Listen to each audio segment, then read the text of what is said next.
La sanità ligure sta provando a ridurre i tempi di attesa per le prestazioni. Le vie seguite sono tre: il miglioramento dell'accesso alla prenotazione, la razionalizzazione della domanda per riuscire a dare risposte più aderenti alle necessità e soprattutto l'aumento dell'offerta, cioè il numero degli appuntamenti possibili. Tutto questo richiede un grande sforzo organizzativo perché è evolutivo nel tempo, ma anche una grande attitudine e sensibilità da parte dei cittadini stessi, perché è evidente che con la loro collaborazione noi potremo riuscire a erogare le migliori cure nelle quantità giuste. Fare più visite è stato possibile grazie a una riorganizzazione del lavoro. Secondo dati della Regione, nel 2022 in Liguria sono state recuperate 236.000 prestazioni sanitarie, grazie a 3,13 milioni di euro stanziati dal governo. Un incremento che continua. In ASL 4, ad esempio, a gennaio 2023 è stato fatto il 30% delle colonoscopie in più del 2022.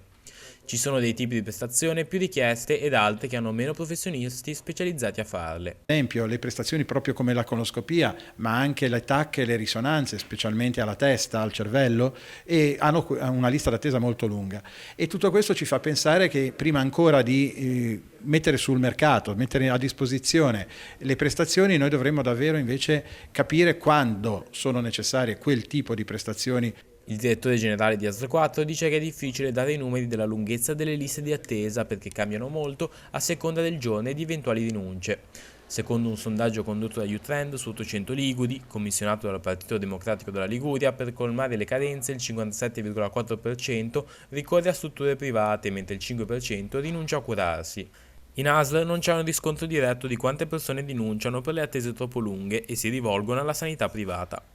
Quello che posso dire è che quando le prestazioni sono urgenti, quindi con la lettera U classificata nella ricetta del medico, o B brevi, vengono erogate nei tempi previsti.